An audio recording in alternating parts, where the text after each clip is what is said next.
As relações são alimentadas apenas nas redes sociais. Até as pipas estão sendo empinadas em jogos de celulares. Como chegamos a isso? Onde estão os olhos de ver? Do livro Dente de Leão, A Sustentável Leveza de Ser, do escritor Sacolinha. Esse livro aqui, Onde Estavam Meus Olhos? Ainda sobre leveza. Bom, o Sacolinha, ele é autor de romances, livros de contos e crônicas. Em sua trajetória, já esteve em programas de televisão como Jô, Provocações, Metrópolis e Manos e Minas. Trabalhou na Secretaria de Cultura no município de Suzano por 8 anos, onde desenvolveu centenas de projetos de incentivo à leitura e de divulgação de novos escritores, com destaque para o primeiro Salão Internacional do Livro. Ganhou vários prêmios por seus livros e seus projetos. Nos últimos anos viajou pelo país fazendo palestras e ministrando oficinas, principalmente em lugares vulneráveis e não muito comuns para eventos literários, tal como cadeias penitenciárias federais, favelas, morros e associações de moradores. Nos anos de 2010, 2011 e 2012, prestou serviços para a Unesco e para o Ministério da Justiça no projeto Uma Janela para o Mundo, leitura nas prisões, nas penitenciárias de segurança máxima federais, onde, junto com a escritora Maria Valéria Rezende, deu aulas para Fernandinho Beiramar, Elias Maluco, ex-deputados e milicianos privados de liberdade. Lançou recentemente o livro Entre Amar e Morrer, Eu Escolho Sofrer, um conto da pandemia. Esse aqui é um pouco do Sacolinha, é um cara que eu acompanho, e aliás eu vou deixar aí o arroba dele para vocês conhecerem e até comprar, incentivar, né, o trabalho dele, que é um trabalho muito interessante e eu aprecio muito essas pessoas que trazem reflexões e não só divulgam a cultura, divulgam a arte, divulgam a escrita, como vocês viram aqui na biografia dele, no currículo dele, né? Para lugares incomuns, né? Lugares marginalizados, lugares muitas vezes esquecidos pela nossa sociedade.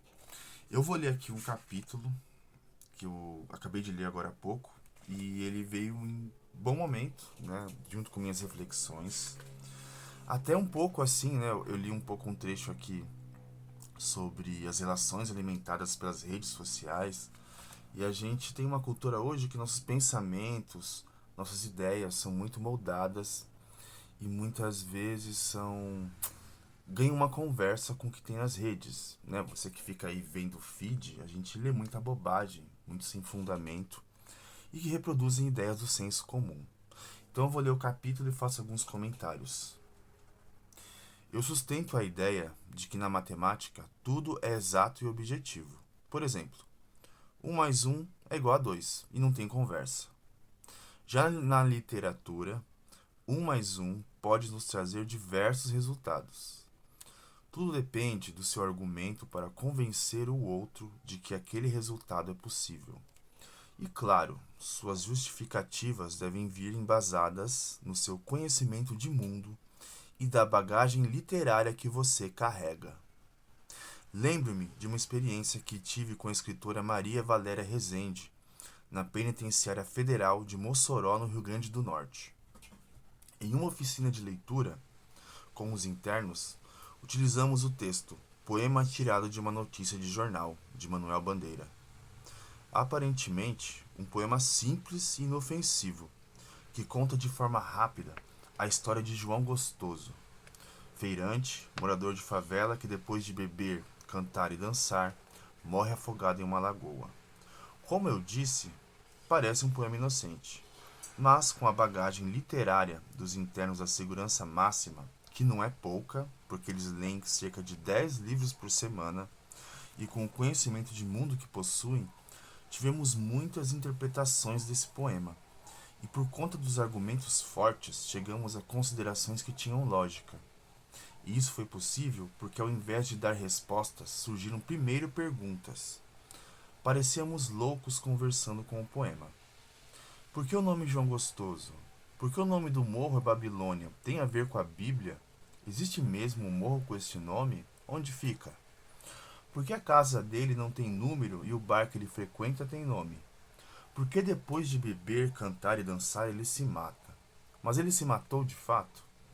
Por que o local escolhido foi a Lagoa Rodrigo de Freitas? Por quê, por quê e por quê? E a partir das respostas, debatemos, argumentamos, estudamos filosofia, religião, geografia, história e antropologia. Só não avançamos mais porque o tempo era pouco. Ali houve aprendizado mútuo. E essa troca só foi possível com humildade e respeito. Todos sabíamos que tínhamos algo a ensinar e algo a aprender. Todos sabíamos que tínhamos algo a ensinar e aprender. Diferentemente do que a escola tradicional, em que há um dono da verdade e da razão, e as outras tantas pessoas são somente cabeças vazias à espera de conteúdo. Vejam bem, aqui a gente está falando da imagem do professor, dono da verdade, que só vai ali depositar o conhecimento dele para os alunos, e os alunos com a função de absorver esse conhecimento e devolver o mesmo conhecimento para esse professor.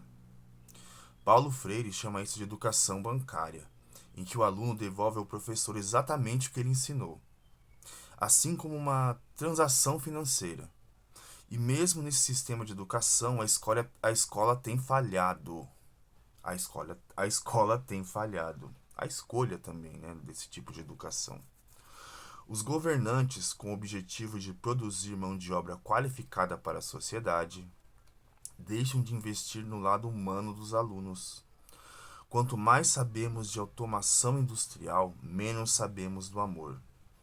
Para cada real ou minuto investido em produção tecnológica, 0 é investido na educação dos sentidos.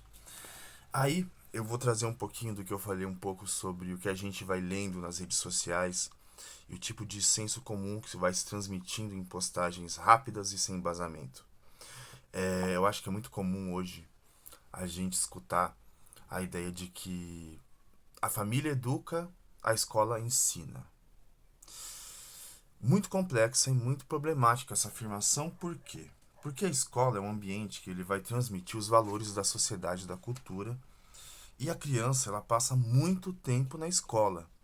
Então, se a gente pensa que a escola só ensina, a gente vai diretamente para o que o Paulo Freire chama de sistema de educação bancária. E como assim?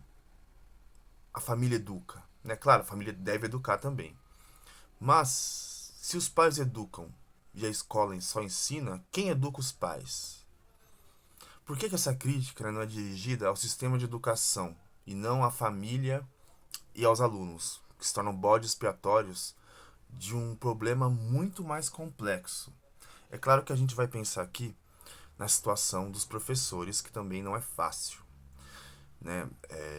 Mas é aí que tá, né? A gente volta para a ideia de que é preciso crítica ao sistema de educação, né? Por que os professores fazem greve? Será que todos os professores pensam assim? Coordenação, diretoria? Daí entra muito uma questão aqui que é: quem é esse fulano, eu no caso, para falar de educação, né? Quem tá ali no dia a dia com os alunos é o professor. Só que assim, eu como psicólogo, eu também tenho propriedade para falar sobre educação, sobre desenvolvimento de crianças, sobre relações humanas, sobre instituições. Eu tenho estudo para isso, eu não tiro informações, sei lá, do meu nariz, né, vamos dizer assim. Então tem muito esse contra-argumento, eu já escutei bastante. E também eu tenho uma certa experiência com escola. Eu fui inspetor de alunos durante 3 anos, de 2010 a 2012. Eu tive 1 ano de estágio numa escola no Glicério, ali região central, e bastante com muitas questões sociais com professores. Eu fiz um trabalho junto com meu amigo Jefferson, psicólogo, meu grande amigo. A gente trabalhou muito a saúde mental do professor. Então eu não estou tirando informação do meu achismo, para deixar bem claro.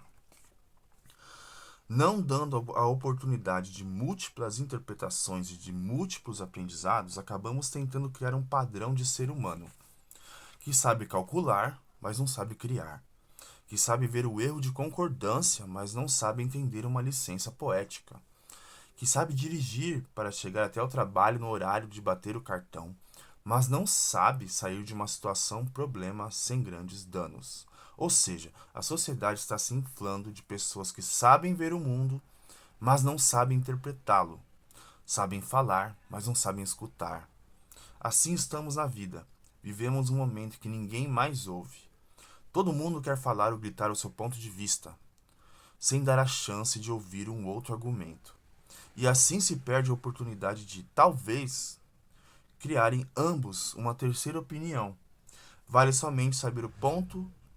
Peraí. Ou mesmo de aprender algo novo. Né? Às vezes vale somente saber o ponto de vista do outro e se calar.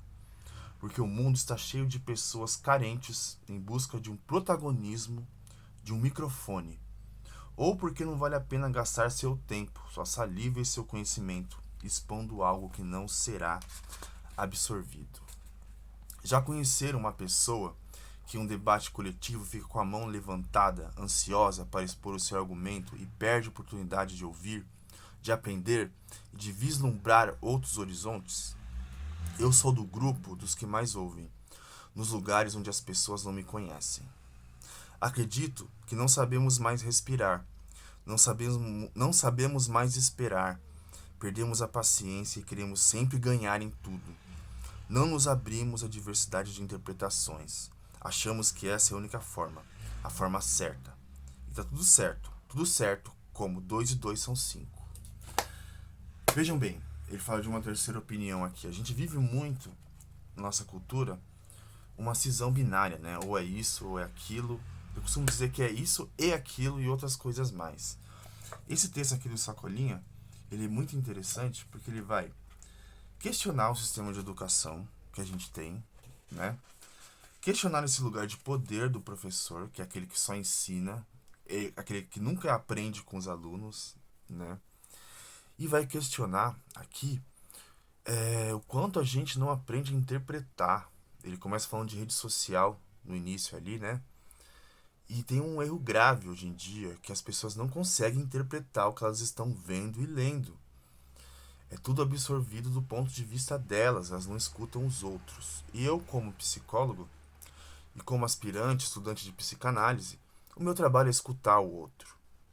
Então, esse exercício é muito interessante para a gente levar para a nossa vida. Escutar o outro, aprender com aquele que é mais jovem.